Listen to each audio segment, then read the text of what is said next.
Excelente, gracias, gracias al Señor. Hola, hermano Pablo, Dios le bendiga. Bendición, hermano Jorge. Gracias, mis hermanos, saludo. Hermano David, usted diserta hoy día, ¿verdad?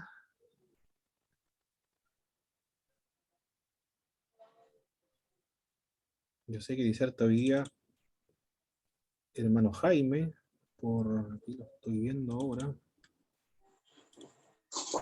El hermano José Asman todavía no está.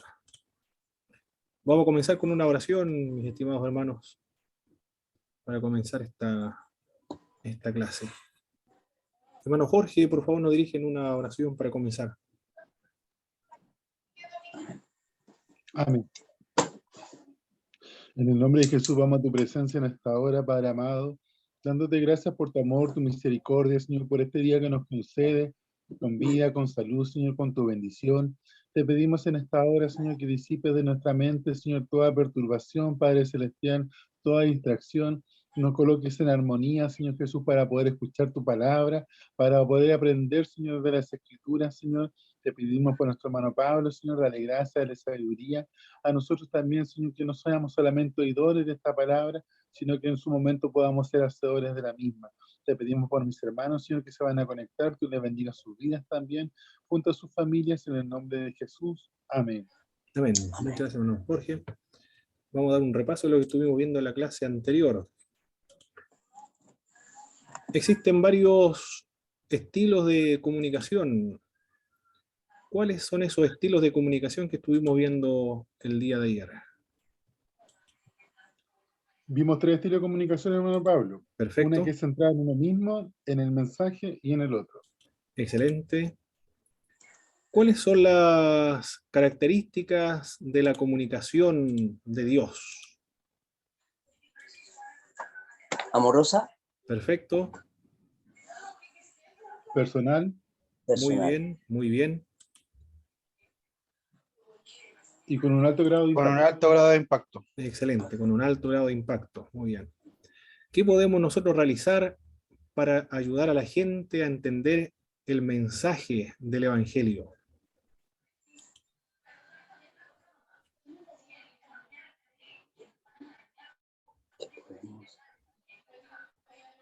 Para que la gente incrédula o profana, que no va a la iglesia, entienda el contenido del mensaje evangélico. Dejar el mensaje religioso y hablar en un lenguaje más acorde con lo que se habla comúnmente. Excelente, muy bien. Eso es adaptar el lenguaje a la gente popular, a la gente del pueblo. John Wesley aconsejaba en sus sermones debían ser preparados de tal manera que un niño de 12 años pudiese entender el mensaje, que sea adaptado el contenido tanto de las predicaciones como el mensaje del Evangelio debe estar adaptado a la mente popular, adaptarse a la mente popular. Recuerdo también de mi profesor, uno de los profesores que yo escuché, uno de ellos es el Paulo Hoff. Recuerdo que los talleres de profesores siempre decía que los profesores deben adaptarse al estudiante más sencillo que esté en la clase para que pueda entender.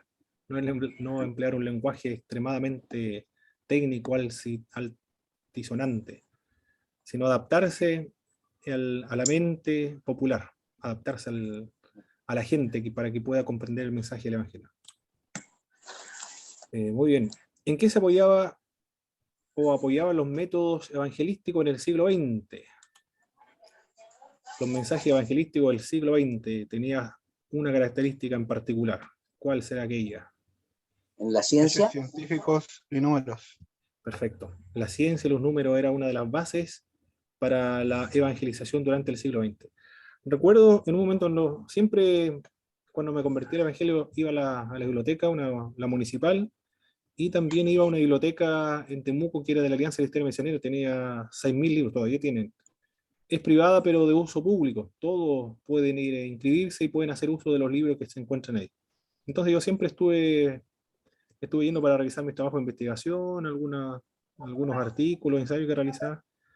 Iba a buscar libros, en un momento me senté a leer un libro y estaba conversando el profesor con algunos estudiantes, y uno de los estudiantes dijo que las personas actualmente están recibiendo o son más receptivas a un mensaje que está basado en los sentimientos, en las emociones o en la espiritualidad, y no tanto en lo racional. Con todo hace tiempo, debo tener unos 19 años, yo creo que estaba yendo a esa biblioteca, pero lo dijo en ese momento, 2002, 2003, yo creo que lo comentaron. Pero ya en ese tiempo, la sociedad de la gente actualmente necesita aquello, la parte de los sentimientos, de las emociones, la parte de la espiritualidad, porque estamos en otro proceso, estamos en la época de la posmodernidad. Por lo tanto, por eso que los mensajes evangélicos, la presentación de los mensajes deben adaptarse a la sociedad en la cual nos encontramos para satisfacer la necesidad de la gente. De algunos ejemplos bíblicos de algunas personas que se contextualizaron al grupo anfitrión de lo que ellos querían ganar.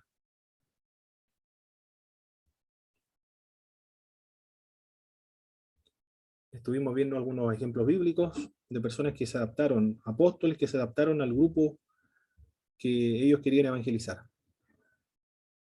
¿Cuáles son estos dos ejemplos que estuvimos viendo ayer? El apóstol Pablo con Pedro. Perfecto. El apóstol Pablo prepara un sermón utilizando algunas citas que son autoritativas para los griegos, principalmente para los atenienses. Cita a los filósofos, a los epicúreos, a los estoicos, y también cita a los poetas. El contenido es exactamente el mismo, pero para enfatizar el contenido, para que sea de mayor autoridad, darle más fuerza al argumento que él está presentando, utiliza a los filósofos y a los paganos. El medio que utiliza él es la revelación general, no la especial. Pedro, por otra parte, utiliza las Sagradas Escrituras del Antiguo Testamento para indicar que Jesucristo es el Mesías y el cumplimiento de las Escrituras del Antiguo Testamento. ¿Por qué utiliza las Escrituras del Antiguo Testamento? Porque se dirige a una comunidad donde el Antiguo Testamento es un libro sagrado y autorizado. Tomás de Aquino, también en la Edad Media, él va a utilizar para hablar a los musulmanes como fuente de autoridad la revelación general, para hablar acerca de la existencia y el conocimiento de la existencia y conocimiento de Dios. Y también tenemos 4 evangelios, cada uno se dirige a distintas iglesias locales. Estuvimos viendo también la primera regla para hablar en público. ¿Cuál es la primera regla para hablar en público? Conocer la audiencia. Eso es, conocer la audiencia. Los misiones, son conocimientos de las misiones también, para comunicar el mensaje del evangelio con mayor efectividad a los pueblos anfitriones del misionero. Debe conocer muy bien a estos grupos y comunicar el mensaje en sus propios códigos culturales. Contaba una historiadora de las misiones, Ruth Tucker, recuerdo el libro de texto que leí en Izum, y esta autora comenta que unos misioneros llegaron a una localidad en Amazonas, creo que era, en América Latina, y se convirtió un joven, con sinceridad, de manera fervorosa. Pero se sorprendió el misionero porque no comenzó a hablar de Jesucristo a sus cercanos, a los vecinos, a sus familiares. No hacía nada, porque se supone que cuando uno se convierte le habla de Jesucristo a todas las personas, pero él no compartía su fe con nadie. Pero llegó un momento, una fiesta muy importante para ese pueblo. El joven se ganó arriba de una hamaca, arriba de los árboles, y comienza a cantar.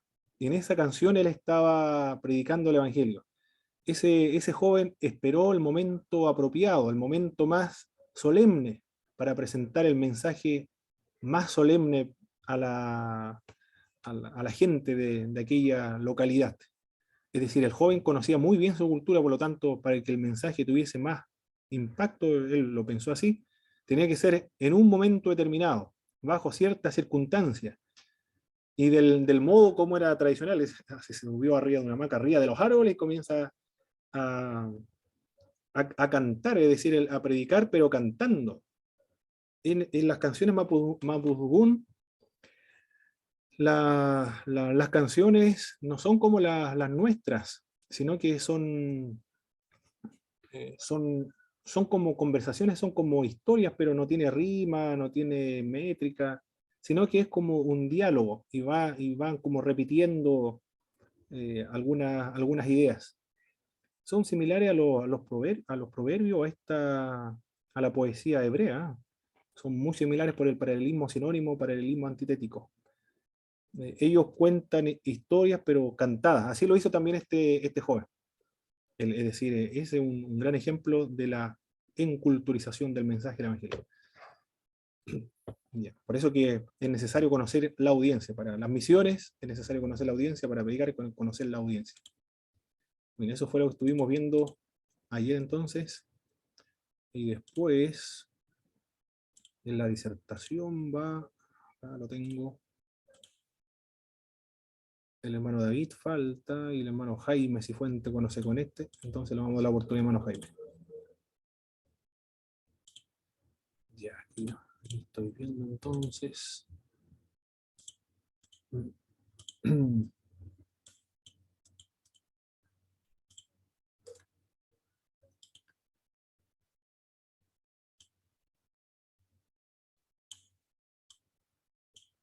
Muy bien, ahora vamos a ver los consejos para la conversión. Uy, ¿qué pasó aquí? Se soltó esto, vamos a intentarlo de nuevo. Ahora sí.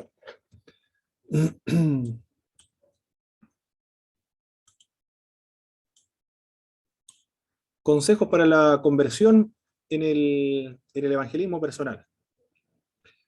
El evangelismo en un contexto postmoderno tiene algunas características muy distintivas.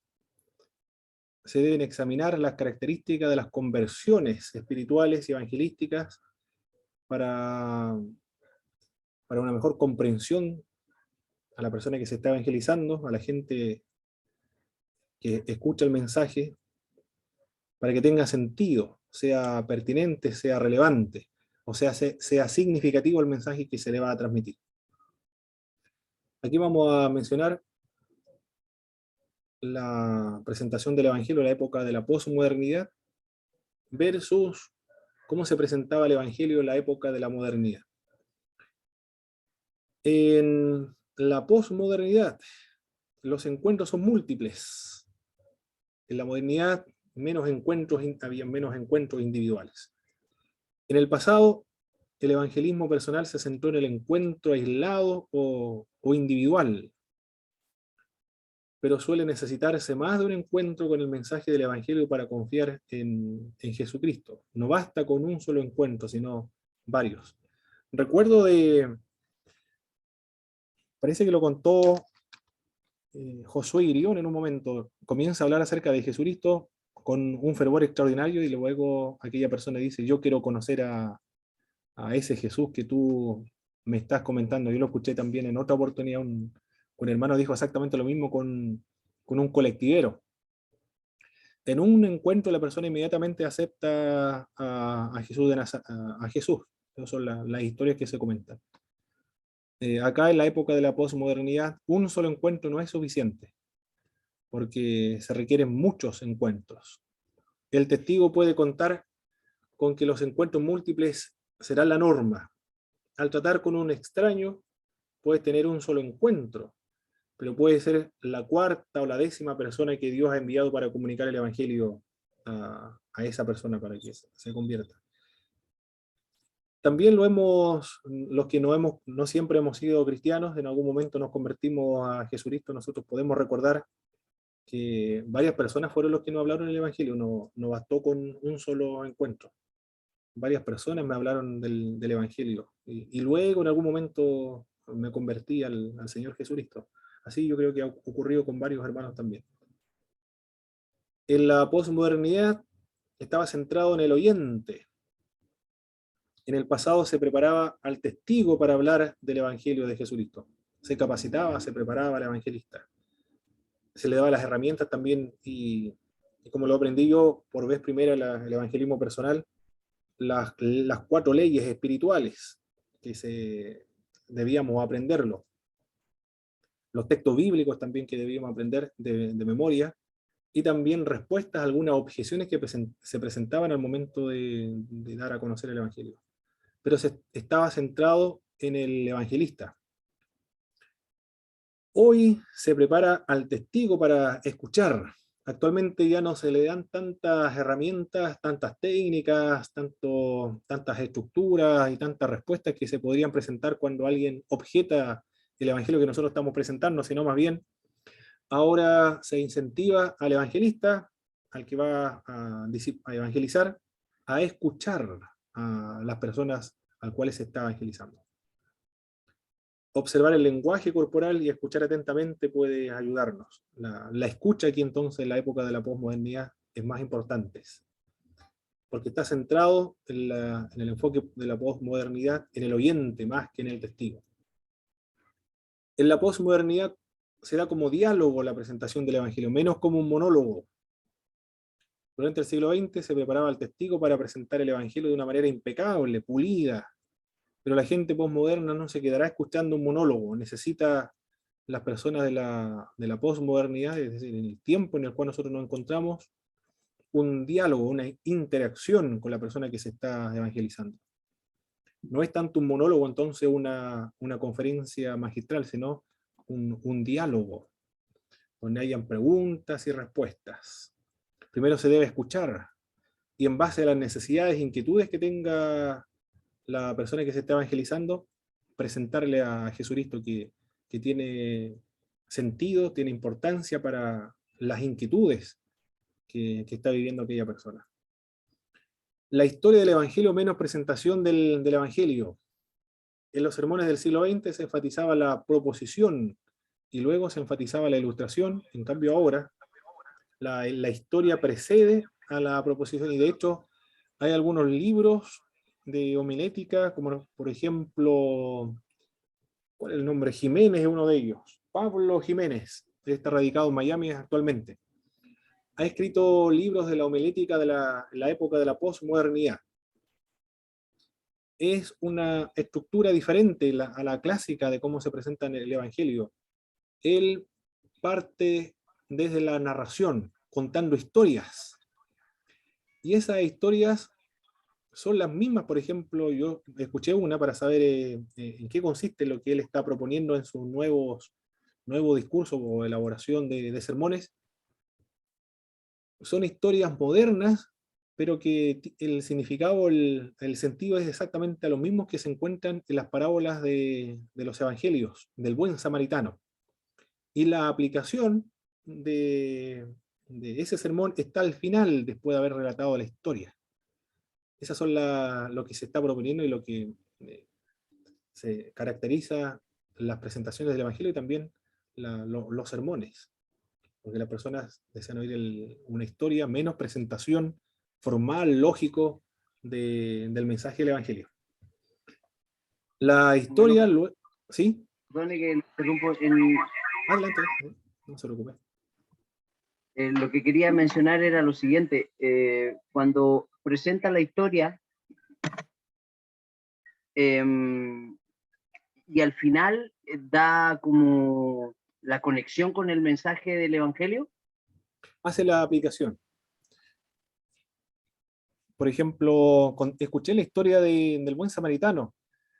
La idea de Jiménez cuando él presenta esa narración es de un inmigrante que viene de América Latina a los Estados Unidos y que no encuentra trabajo, no tiene asistencia médica, es ilegal también, no entró por medio con papel a los Estados Unidos, está en serios problemas, y viene alguien desconocido y le ayuda. y después él dice, ve tú y haz exactamente lo mismo con los inmigrantes.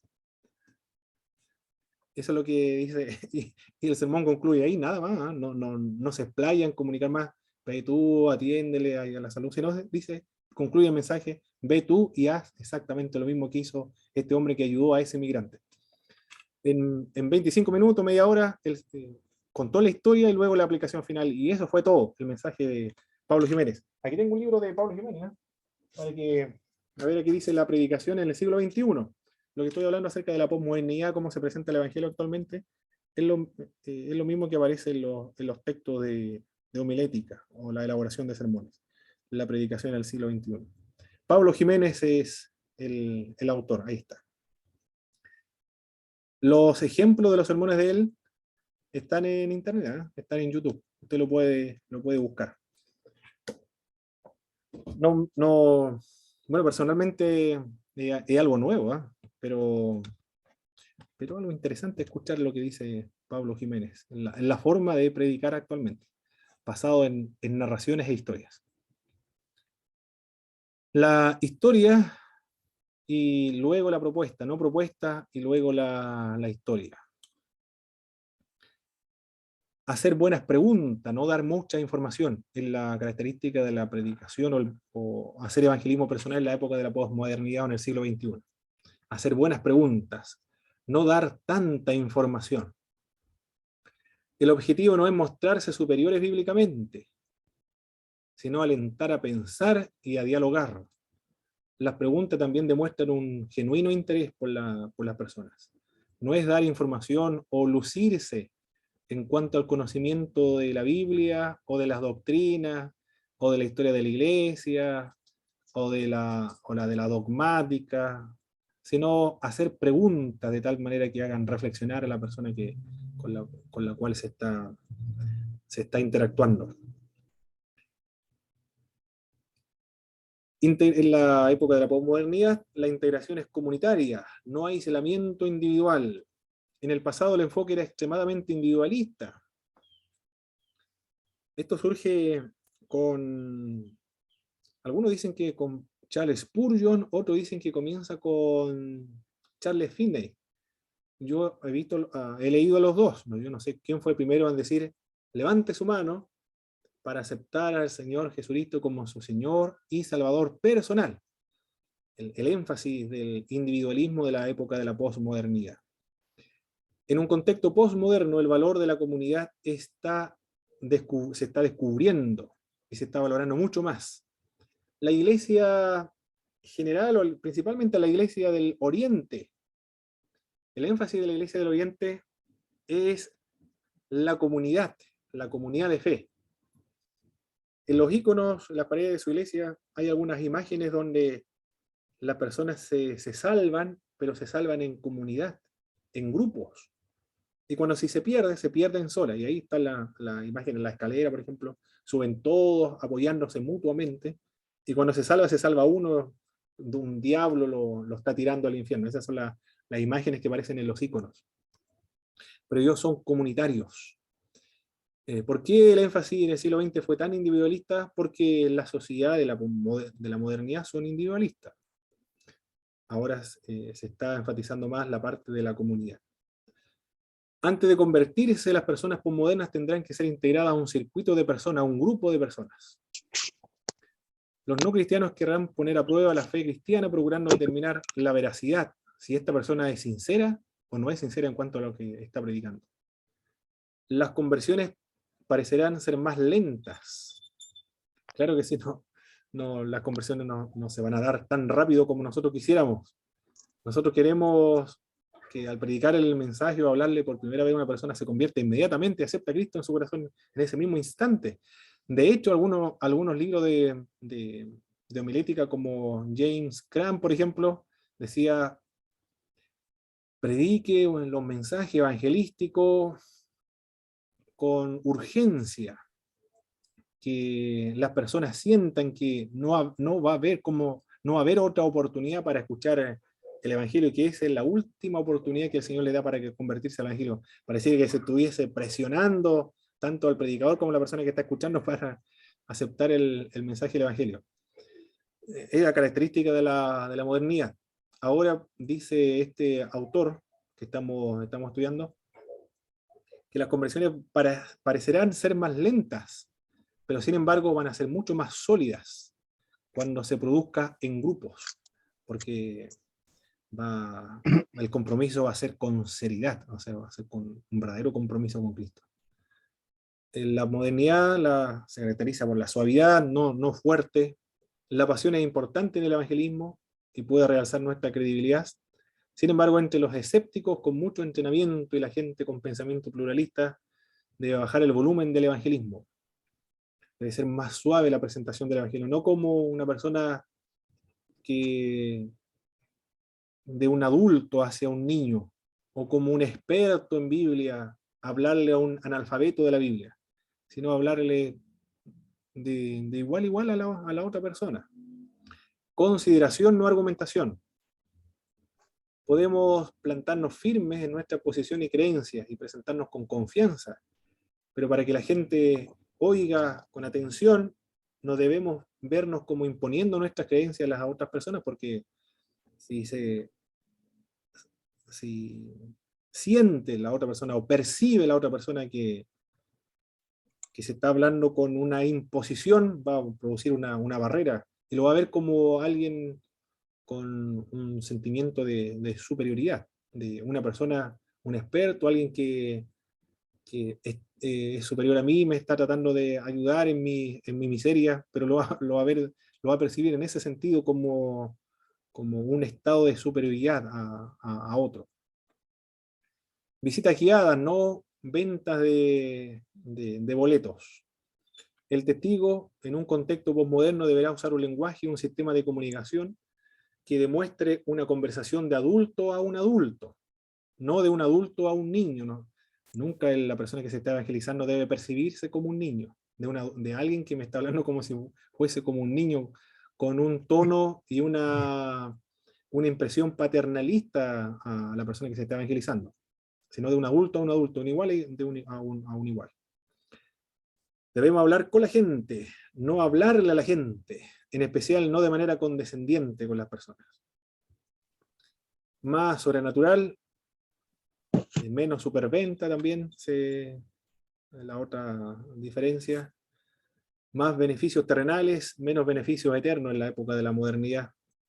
En la cultura actual, ¿a qué se refiere esto de más beneficios terrenales que beneficios eternos? En la cultura actual, el testigo sabio invertirá más tiempo hablando sobre los beneficios y los costos terrenales de seguir a Jesucristo. Cuando oímos a la gente hablar sobre sus matrimonios, por eso que el énfasis ahora en el evangelista no es presentar un mensaje impecable, pulido, bien argumentado, sino se prepara al evangelista para escuchar, como Felipe escuchó al eunuco. Escuchar qué va a escuchar el evangelista sobre el matrimonio de la persona que va a evangelizar, sobre las finanzas también, o las desilusiones de la vida, del trabajo. Debemos escuchar las oportunidades para hablar sobre cómo la relación con Jesús ha transformado esas áreas de nuestra vida. Si tiene conflicto en el matrimonio, Jesucristo tiene sentido y le puede ayudar en esa área del matrimonio. Algo terrenal, no algo solamente eterno, también tiene implicancia eterna, por supuesto, pero eso se van a ver posteriormente. Pero para comenzar la evangelización, Cristo debe tener sentido en la realidad concreta en la cual se encuentra la persona. Problemas matrimoniales, por ejemplo, Jesucristo te puede ayudar al matrimonio porque ha ayudado a muchas personas, ¿por qué no te podría ayudar a ti también? O problemas con las finanzas también, Jesucristo ayudó a muchas personas a salir de algunas deudas, ¿por qué no podría ayudarte a ti? O la enfermedad también puede ser, o cualquier problema que esté viviendo la gente, Cristo le puede ayudar en la solución de esos problemas terrenales. Después van a surgir, por supuesto, las doctrinas del juicio final, la resurrección de los muertos, por supuesto, pero eso corresponde ya a la parte del discipulado. Pero para llamar a la persona, debe ir a buscarlo en la realidad concreta que está viviendo ahora aquí a la persona que está escuchando. Hermano Pablo. Sí, hermano Enrique. Y cuando una persona, digámoslo así, aparentemente, su vida no tiene grandes fracasos ni tiene muchas derrotas. Más bien se deja ver como una persona exitosa. Los éxitos también nos pueden servir de alguna manera para poder llegar a sus puntos débiles. Porque se trata de que también uno, así como él, el posmoderno nos va sondeando a nosotros también tenemos que aprender a sondearlo a él. Sí, correcto. ¿No te parece? Sí, sí. Hoy le mando más afuera. Me parece. Eso era el comentario solamente. Y en la conversación, en el diálogo, uno al escuchar, uno se va a dar cuenta cuáles son sus necesidades y presentarle a Cristo de acuerdo a esas necesidades que tenga aquella persona. Pueden tener, aunque sea exitoso, pero sin embargo va a continuar teniendo ese vacío que caracteriza a todos los seres humanos, a todos los inconversos, ¿eh? El vacío, el mismo vacío que nosotros teníamos antes de conocer a Jesucristo. El vacío que tenía yo, por ejemplo, un vacío espiritual. Todos han experimentado este vacío. Agustín de Hipona también lo dice, que nosotros fuimos creados para la eternidad y nuestra alma andará inquieta hasta que repose en el Señor. Andamos buscando la felicidad, pero más que la felicidad, algo espiritual, llenar ese vacío que está dentro de nuestro corazón. También más validación relacional, menos validación de la evidencia. Es probable que veamos cada vez más gente que toma decisiones en grupos. Jesús dijo, de este modo todos sabrán que son mis discípulos si se aman los unos a los otros. En el Nuevo Testamento vemos familias enteras que se convierten a Jesucristo. ¿Me podrían mencionar ustedes, hermanos, ejemplos bíblicos en el Nuevo Testamento donde familias enteras se convirtieron a Jesús de Nazaret? El carcelero de Filipo. Muy bien, el carcelero de Filipo es un ejemplo. ¿Quién más? La familia de Cornelio. Cornelio también. ¿Quién más pudo haber sido?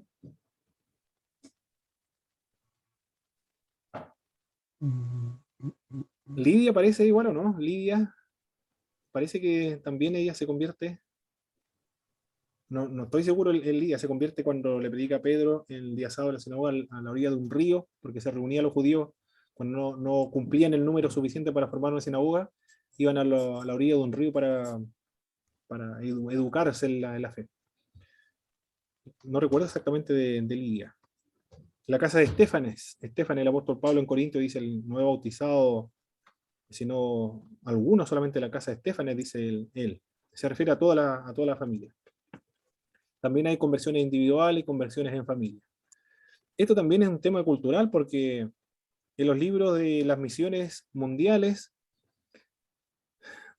algunas culturas actúan en base a la colectividad. No somos como nosotros, individualistas, sino en base a la colectividad.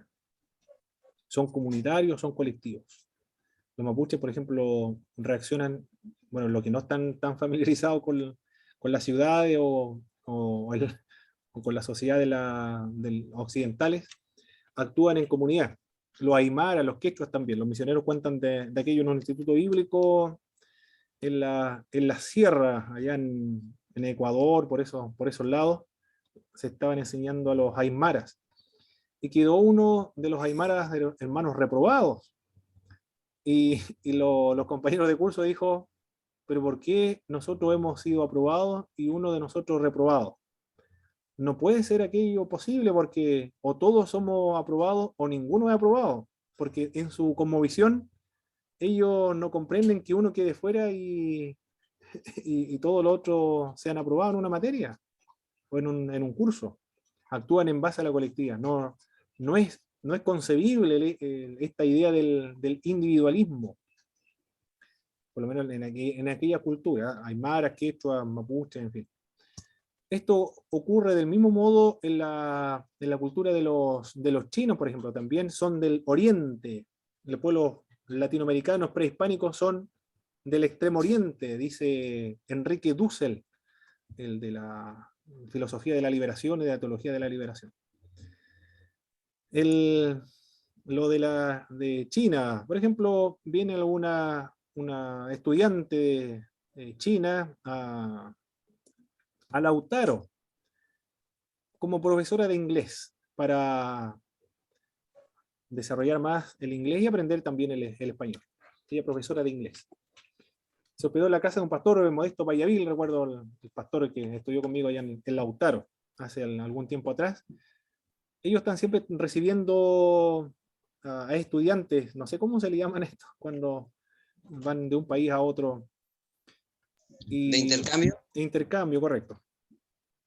Y siempre están personas de varios países. Y ella, la china, se sentaba a la mesa al momento del almuerzo, de la cena, siempre estaba en la mesa, se quedaba con todos ellos, con toda la familia completa. Después hubo una estudiante de Estados Unidos, ella se aislaba, se iba a su pieza, a su habitación, ahí estaba encerrada. Era dificultoso que estuviese en grupo con la familia, pero la china nunca se fue a su pieza sola para la conversación, para la cena o el almuerzo. Ahí el pastor indicaba que culturalmente vio aquellos cambios de cultura. Una era individualista y la otra era colectiva. Los chinos, los del oriente, son todos comunitarios, colectivos, en la colectividad. Las misiones en una tribu que es del oriente, si se convierte el jefe de la tribu, toda la tribu se convierte a Jesucristo. Nosotros podemos decir, mirarlo desde la perspectiva occidental, individualista. Podemos decir, pero aquellas conversiones serán sinceras, serán auténticas, pero lo estamos analizando y estamos criticando una cultura de manera etnocentrista desde nuestra propia cultura, sin comprender la otra, porque ellos no son individualistas, son comunitarios colectivos. La experiencia de la conversión de la gente es auténtica y real, porque depositan la confianza en la experiencia del líder. Se convierte el líder con autenticidad y sinceridad, y toda la tribu también con sinceridad y autenticidad se convierte y tiene la misma experiencia del líder. Ellos quieren tener lo que experimentó el líder, es decir, el jefe de la tribu. Eso ocurrió en el occidente también, hasta la época de la modernidad, cuando surge el protestantismo en el siglo XVI, cuando se produce este diálogo con la modernidad.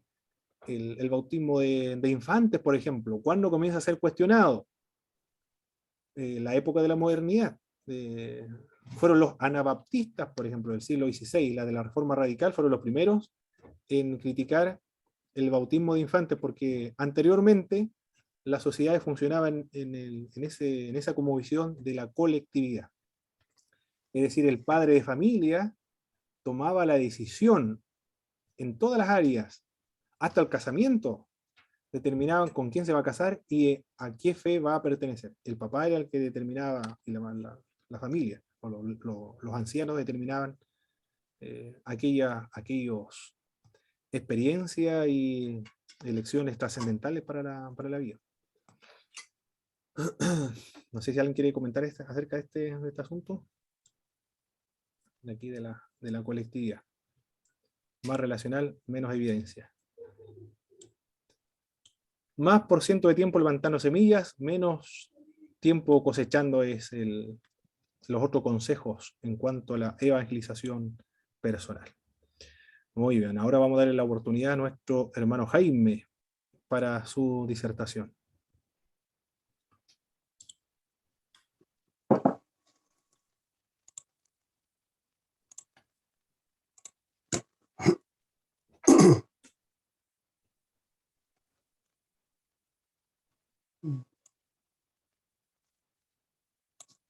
¿Me escuchan, hermano?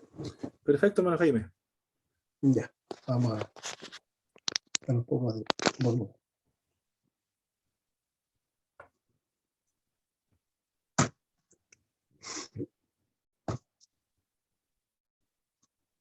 Ya, bien, mi hermano o mis hermanos, en esta oportunidad Me ha tocado el tema de el que estaba recién tocando nuestro hermano Paulo, en relación a los consejos para la conversación en el Evangelio personal.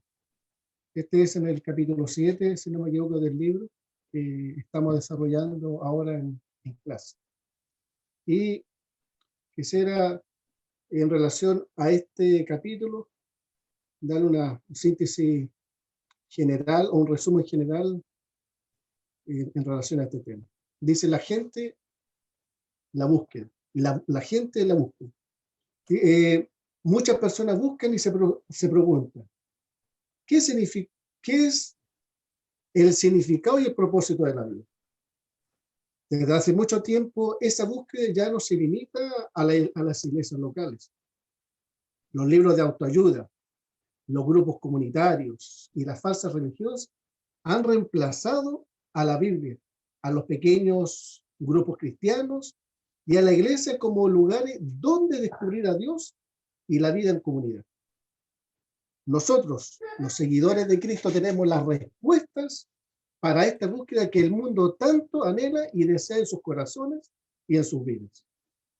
El remanente, que somos nosotros, el remanente de Cristo, tiene o tenemos el privilegio de llevar el mensaje de Cristo a una nación de personas en búsqueda de una búsqueda espiritual. Como recién lo planteaba nuestro hermano Pablo, lo moderno contra lo postmoderno. ¿Qué implicaciones tiene esto o este tema en relación al evangelismo? Algunas de las características de las conversaciones son los contextos postmodernos. El evangelismo en un contexto postmoderno tiene características distintas. Examinar algunas de las conversaciones espirituales y evangelísticas nos proporciona una mejor comprensión para evangelizar a la gente cada vez más influenciada en el pensamiento postmoderno. Múltiples encuentros, menos encuentros individuales. En tiempos antaños o remotos se centraba el evangelismo en encuentros individuales o aislados. Pero ahora, la gente está más alejada de Dios y de la iglesia en cuanto a su conocimiento y la aceptación de Jesucristo y a la iglesia. Por lo tanto, nosotros suele necesitarse más de un encuentro con el mensaje del evangelio para confiar en Cristo. Centrada en el oyente, menos centrada en el testigo. Observar el lenguaje corporal y escuchar atentamente al perdido nos puede ayudar a entregar un buen mensaje de Cristo. Como diálogo, menos monólogo. Que no se base en la preparación del testigo en la evangelización. Nuestro evangelismo personal debe ser más como diálogo, una conversación de escucha, de interacción mutua, de respeto y de respuesta de un modo de intercambios.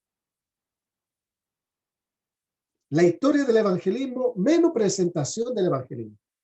Los postmodernos en la actualidad están mucho menos dispuestos a escuchar una presentación donde una persona, por nosotros, en la que prácticamente monopoliza las charlas, pero están abiertos ellos a oír y a discutir una historia. Historia, luego propuesta, no propuesta, luego historia. Al hablar de nuestra fe, las declaraciones solían preceder a la ilustración. Nosotros, los testigos, comunicaban los hechos espirituales y luego ilustraban o explicaban la realidad espiritual. Hoy día, el contexto postmoderno, el testigo o nosotros debemos comunicar la historia del evangelismo y luego sacar la verdad espiritual apropiada. Cuando la gente no conoce ni comprende la historia de Dios como cuenta la Biblia, necesita tener un marco de referencia para que las verdades individuales puedan entenderse. El claro ejemplo que lo señala el Evangelio es en relación a la mujer samaritana junto al pozo. Jesús comenzó conversando sobre el agua física, para posteriormente pasar al agua espiritual. Hacer buenas preguntas, no dar mucha información. El objetivo no es mostrarse superiores bíblicamente, sino alentar y a pensar y a dialogar. Las preguntas también demuestran un genuino interés.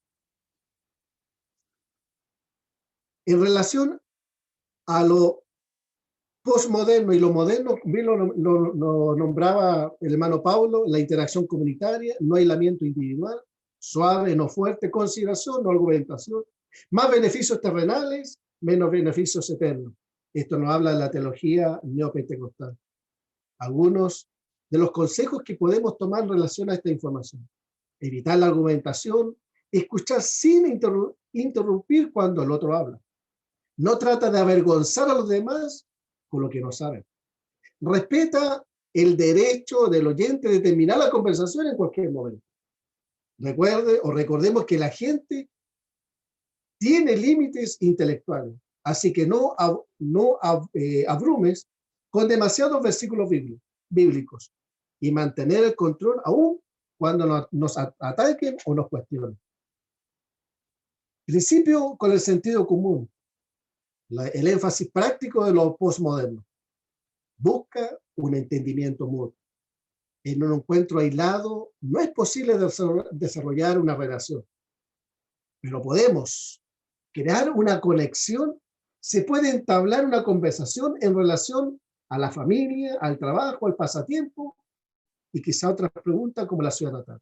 La idea es interactuar, demostrar un interés personal. La gente se muestra más receptiva y responde mejor cuando nosotros le mostramos interés. Escucha o escuchar activamente. Los cristianos, nosotros, tenemos la reputación de hablar mucho y escuchar poco. Esto resalta la importancia de escuchar más y estar más atento a la otra persona. Hablar con autenticidad. Para que nos escuche, debemos presentarnos con una preocupación auténtica por la gente y un estilo de vida y un enfoque como testigos creíbles. Capta la imaginación. Debemos convertirnos en grandes narradores de la historia, verbales y a través de los medios. No solo responder todas las preguntas de una manera lógica, sino captar de una manera imaginaria del estado espiritual y moral de la gente. Conducir a una desconstrucción positiva. La mayor parte de la gente no tiene creencias espirituales definidas, en lo que hoy día vivimos en la actualidad. Se puede ayudar a la persona a descubrir tales defectos o creencias espirituales personales porque no tiene un sistema de creencia definida, son creencias flexibles aún en la actualidad. A partir de esta base, nosotros podemos reexaminar las ideas religiosas, haciendo preguntas que a la gente le ayude a pensar y a explicar sus perspectivas, valores, creencias espirituales. De esta manera, nosotros, el testigo cristiano, conduce a una desconstrucción positiva. Debemos evaluar la situación para testificar. Cada situación debemos analizarla, que se nos presente para testificar. En algunas oportunidades tendremos luz verde, luz amarilla o luz roja en alguna oportunidad. Es parte nuestra, es usar bien el juicio bajo el liderazgo del Espíritu Santo. Algunas preguntas que nos podrán servir como consejo a nosotros. ¿Cómo presentaría yo el tema ante esta situación? ¿Qué clase de vocabulario deberíamos emplear o usar? ¿Qué debo suponer de los receptores, teniendo en cuenta que han venido a este lugar o en este momento? ¿Cuáles son las ventajas o desventajas de esta situación para presentar el mensaje? ¿Qué percepción habrá en la mente de los receptores respecto a mi persona, al mensaje el cual estoy entregando y lo apropiado del mensaje para este lugar y en este momento? La transición o una conversación espiritual. Para muchos de nosotros, el primer paso en el evangelio personal es sumamente difícil. Lo demás es fácil. La transición hacia cuestiones espirituales y de Cristo suele ser la parte más temida y difícil, la transición de nuestra fe. ¿Cómo comenzamos una conversación para testificar? Si no comenzamos las conversaciones no podemos cerrarla. Hemos ganado más de la mitad de la batalla cuando rompemos el hielo sobre el tema de Jesucristo. A la pregunta hacia el receptor, ¿piensa a menudo en lo espiritual? ¿Quién cree que es Jesucristo? ¿Cuál cree que es nuestro propósito de nuestra vida aquí en la tierra? Como ejemplo son algunos de los temas que nos ayudan en las áreas de vida para usar como transiciones, proyectos, economía, estrés, familia, en relación, entablar una relación de conversación para llevar el mensaje de Cristo. Esto nos permite la transición entre el mensajero y el receptor. Y también debemos considerar el manejo de las objeciones. Comprender las objeciones nos ayuda a saber cómo responder apropiadamente. Algunas formas de las objeciones pueden ser de diversas formas. En esta forma de pregunta, declaraciones duras o negativas. La gente procurará desviar la conversación a otro tema o persona. Estas pueden ser verbales y no verbales. Debemos escuchar con los oídos y con los ojos. Algunas personas terminan de hablar un tema y nosotros aprovechamos las señales no verbales de la pausa. Recordemos nosotros, como hijos de Dios, como el remanente, que somos embajadores de Cristo delante de toda una gente o de todo un pueblo. Algunas razones comunes de las objeciones: el mecanismo de defensa, enojos o traumas por malas experiencias pasadas, falta de comprensión del evangelismo. Estas son algunas de las razones que ellos ponen como objeciones ante el mensaje de Cristo. Categoría de las objeciones: credibilidad del mensajero, falta de comprensión del mensaje, la condición pecadora de la persona, Dios, nuestro enfoque, ideas equivocadas sobre el cristianismo, experiencia negativa con una iglesia o con un cristiano. La respuesta a estas objeciones: podemos cometer diversos errores cuando se nos presenta esta objeción. Ponernos a nosotros a la defensiva y parecer inseguros de nuestro Dios o de nuestra capacidad para responder las preguntas. Recordemos que somos embajadores y somos guiados por el Espíritu Santo. Atacar a la persona directamente o responder en forma negativa a la pregunta o al problema. Podemos evitar o ignorar la objeción. Todas estas respuestas pueden herir en lugar de mejorar la receptividad del perdido. Ahora bien, evaluar la buena disposición. Debemos procurarnos nosotros de alentar al perdido, al pecador, a responder cuando el momento apropiado. ¿Cuándo es el momento apropiado? Muchas veces nos ha pasado a nosotros. ¿Cuándo es el momento apropiado? Es una pregunta que nos hacemos internamente nosotros. La respuesta es seguir y ser guiado por el Espíritu Santo. Para que esto suceda, debemos colocarnos en una posición donde podamos escuchar la voz de Dios. Esto es la relación del cristiano, la comunión a través de la oración con nuestro Dios. Cuando testificamos de manera regular, una ventaja adicional es que el testigo, o sea nosotros, desarrollamos una mayor sensibilidad y habilidad para cuándo o saber cuándo avanzar y cuándo detenerse.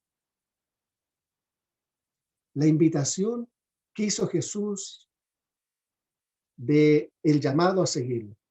A seguirlo, establecemos una relación con Dios y aprendemos de Él, del Maestro de los Maestros, como demuestra algunos versículos del Evangelio según San Mateo 4:19, y le dijo: venid en pos de mí y os haré pescadores de hombres, como le dijo aquel pescador Pedro.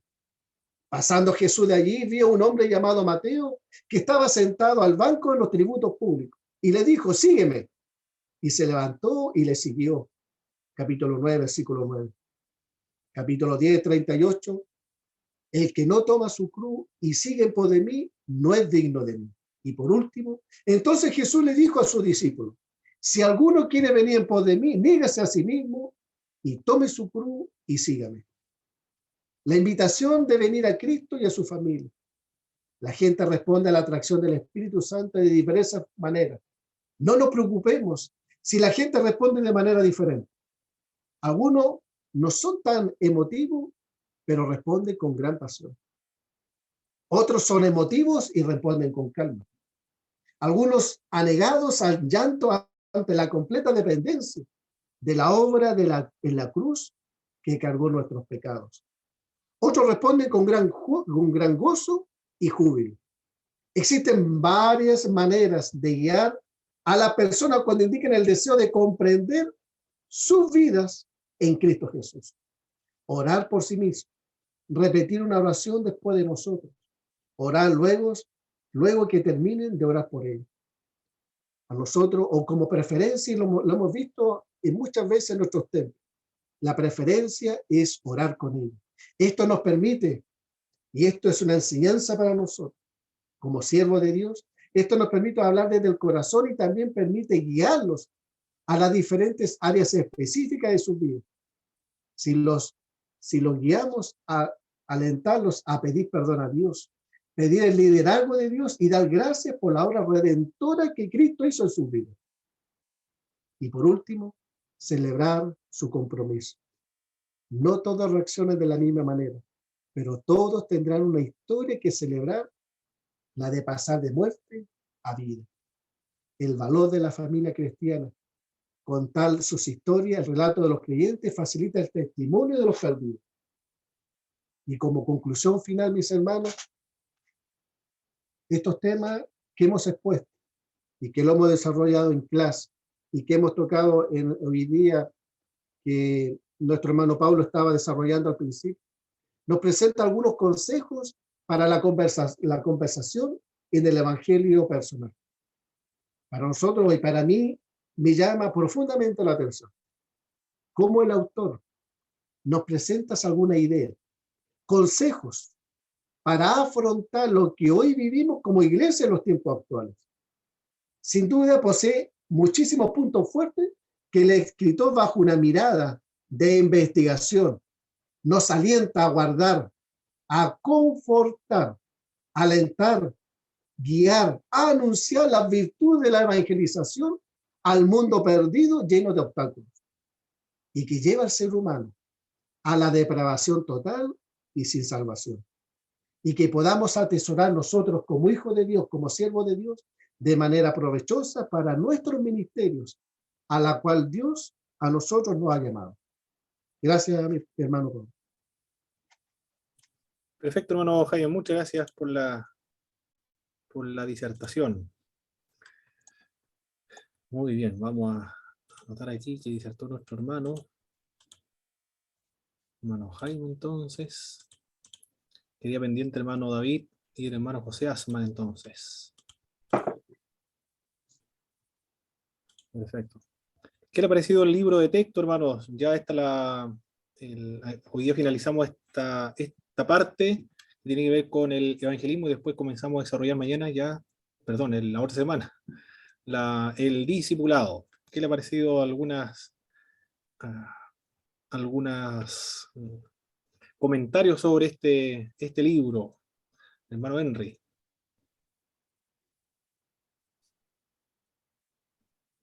Me parece que muy asertivo, muy necesario de poder comprender muchas de las variables que hay que ir tomando en consideración.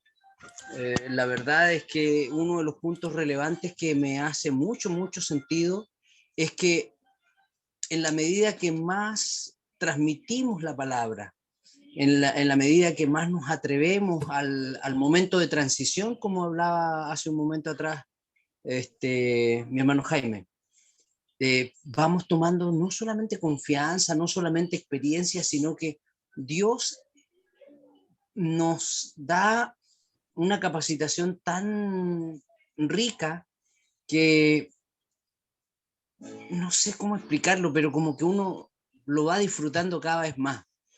Y bueno, no hay un gozo más grande de ver finalmente, digamos, cuando la persona a quien estamos evangelizando da el paso de fe. Yo creo que una de las cosas más ricas en el Evangelio es disfrutar ese momento cuando, ¿cierto?, estamos cosechando. Pero sin lugar a duda que este es un tiempo de sembrar, sembrar, sembrar, para que en algún momento, cuando el Señor lo quiera, podamos cosechar. Creo que no hay mucho que agregar en realidad de todo lo que hemos visto y de todo lo que el libro nos aporta. Esa sería mi opinión, hermano Pablo. Perfecto, hermano Henry, muchas gracias. Hermano Michel. Eh, bueno, en realidad el libro sí aportaba mucha información sobre la forma de comunicación en la cual uno abordaba el evangelismo, sobre todo identificando en forma técnica ¿cómo se llama? El oyente, el mensaje y el testigo. Entonces, en ese aspecto uno puede como reafirmar o reeducarse en el sentido de cómo debiera hacerlo. Pero lo que más me gustaba del libro, que aparte de toda su forma técnica que tenía, era que terminaba diciendo, fuera de todo esto, de todo lo que te he dicho, toda la información que te he entregado, simplemente hazlo. Y eso yo creo que marca la diferencia. Yo creo que simplemente hay que hacerlo. Si lo deja, la experiencia va a ser la que nos va a ir educando, pero no deja de ser tampoco todo lo que nos reeducado en forma de comunicación. Entonces, me gustó cómo terminó en esa parte. Lo mismo que en el trabajo y todo eso, obviamente tenía debilidades y fortaleza, pero su mayor fortaleza era esa, reeducarnos y mostrarnos que muchas veces caemos, y generalmente yo creo que uno se hace una autocrítica, y los cristianos tenemos eso de hablar mucho, que siempre nos hemos criado desde pequeños, y por eso somos tan buenos incluso en el colegio para disertar, para hablar. Generalmente tenemos personalidad porque siempre hemos interactuado entre nosotros mismos o con gente adulta. Hemos sido educados de esa forma. Entonces, ahí uno se da cuenta, y el libro dice, no tanto monólogo, sino un diálogo, y uno se da cuenta que sí, generalmente uno debe, hoy por hoy, la gente, más allá de todo, se siente sola. Entonces, muchas veces, tal vez uno le puede, como dice, llenar de información, decir miles de cosas, pero lo único que tiene que hacer muchas veces es escucharlo, para que ellos puedan desahogar eso que tienen en el corazón. Y como decía mi hermano Paulo, todas las personas, sean de diferentes religiones, edades y todo, lo que buscan es la felicidad. Pero buscan la felicidad en cosas que muchas veces no corresponden, porque la única felicidad para llenar nuestro corazón es Dios. Entonces, todos buscamos felicidad, todos queremos, de diferente clase, raza, todos buscamos felicidad. Simplemente que gracias a Dios, nosotros sabemos que la felicidad solamente la puede dar Dios. Entonces, eso mismo tenemos que entregar al resto de la gente. Y como le decía, simplemente hay que hacerlo. Eso, mi hermano. Muy bien, hermano Michel, gracias. Hermano Felipe, Felipe Zurita. ¿Sí, mi hermano? ¿Algún resumen? No, su apreciación acerca del libro que estamos utilizando de evangelismo.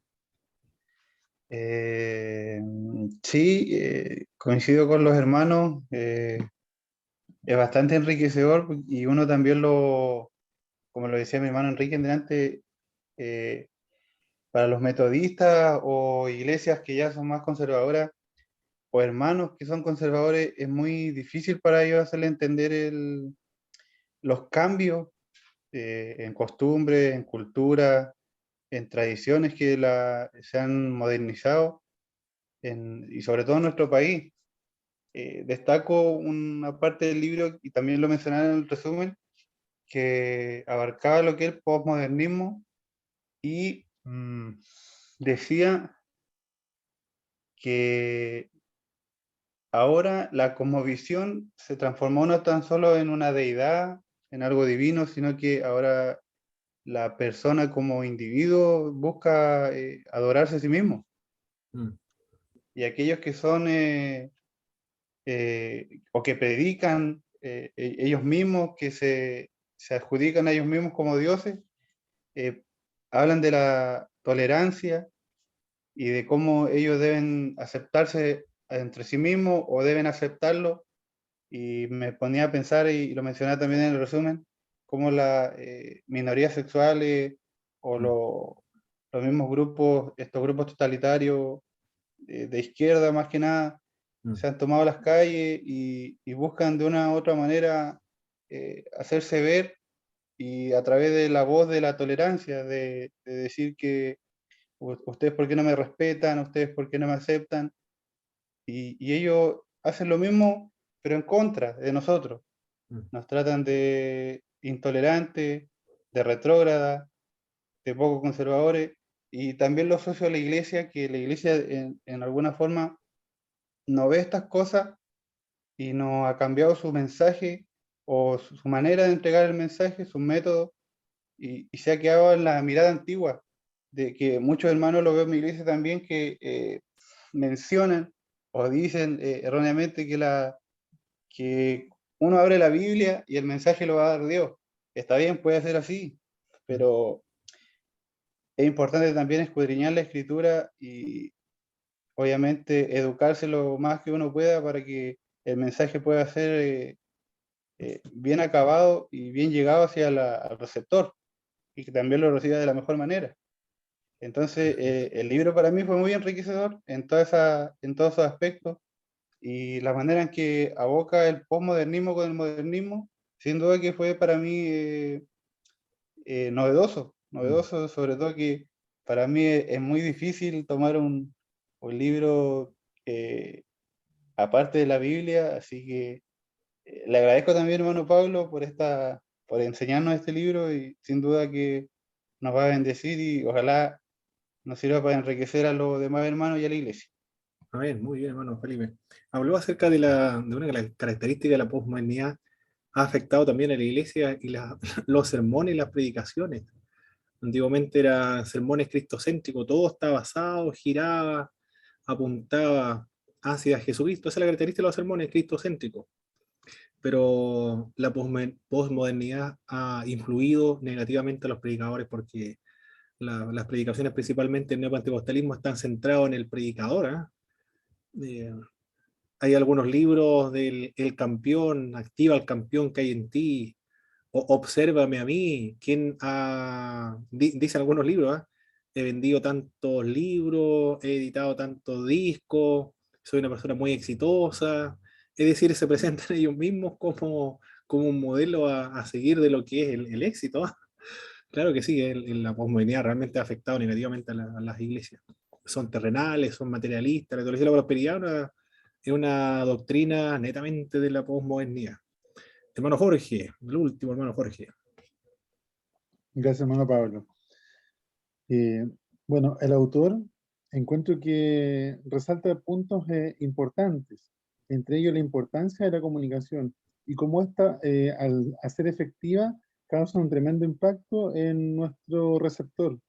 También en las consideraciones que hace la posmodernidad, que quizás muchas veces no las tomamos en cuenta a la hora de evangelizar o de tomar un púlpito para predicar. También nos invita en el texto a conocer y a investigar quién es nuestro receptor actualmente, que efectivamente ha cambiado el que tenemos actual hace unos años atrás. O sea, la gente que se evangeliza hoy en día no es la misma gente de los 80, de los 70. Lo otro, todo esto ocurre en un contexto de una cultura cambiante, la cual también nos invita de cierta forma a replantear nuestros métodos de evangelización.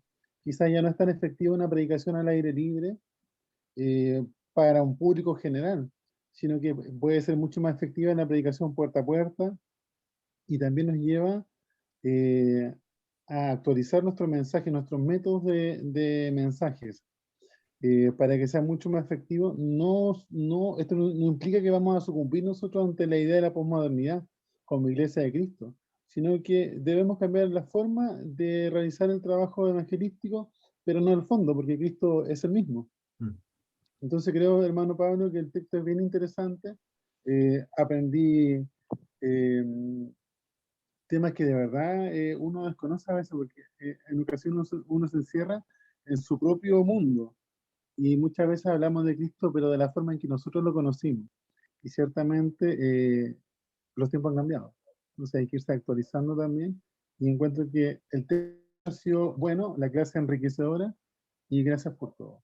Perfecto, hermano Jorge. Hay que hacer aquello sin dejar de hacer lo otro, ¿no? Muy importante. Recuerda, la prédica al aire libre es la más histórica, la más clásica. Los profetas predicaban al aire libre. El Nuevo Testamento también, bueno, siempre, pero se dejó en algún momento se perdió eso, después se retomó con Wesley, y aquí en Chile con los pentecostales, principalmente, y todo en América Latina. Hay que hacer lo otro sin dejar de hacer lo que siempre hemos hecho también, añadir más, añadir a lo que siempre hemos estado haciendo.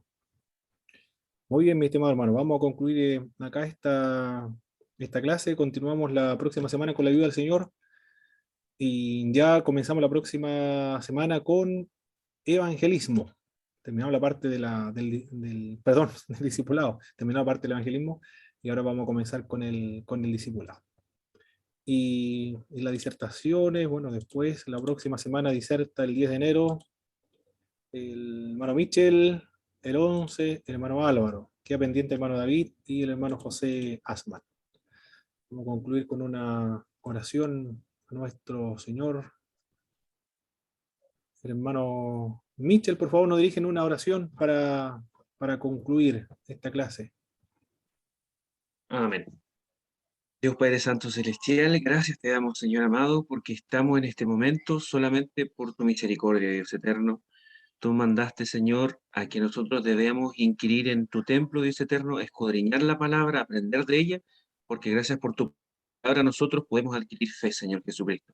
Gracias te damos, bendice a cada uno de mis hermanos, Señor, que de todo lo que hemos aprendido, Dios eterno, pueda quedar en nuestro corazón y en nuestra mente, para que el día que necesitemos ocuparlo, Señor amado, pueda salir desde nuestro corazón y así hablar nuestra boca. Bendice a cada uno de mis hermanos y en las noches, mientras duermen, su conciencia aún siga recordándole todo lo que hemos hablado. Gracias te damos porque tu Espíritu Santo siempre debe estar en las conversaciones y sobre todo en esta, Dios eterno, para que nosotros vayámonos perfeccionando con el propósito solamente de pregonar ese grandioso mensaje, el cual es que tú nos diste la salvación y moriste en la cruz para Amén. salvar y perdonar nuestros pecados. Gracias Sí, te Señor. damos, Señor amado. Bendice a cada uno de mis hermanos para que nosotros podamos estar felices, Señor Jesucristo, con nuestra familia y Amén, siempre la Señor. paz del Señor esté en nuestros corazones. Sí, Te Señor. pedimos todo esto con una bendición especial que viene del cielo, la que es del Padre, Hijo y Espíritu Santo. Amén. Amén. Muchas gracias, hermano Michel. Amén. Que el Señor le bendiga y le guarde, mis estimados hermanos. Nos vemos la próxima semana con la ayuda del Nos Señor. vemos. Amén. Bendiciones. Te bendiga, mi hermano. Feliz año a Amén. todos. Feliz año también para todos. Bendiciones. Feliz Buena, año. que tengan una buena siembra y una buena cosecha. Amén, amén. Amén. Buenas noches, hermanos. Chao, chao, buenas noches.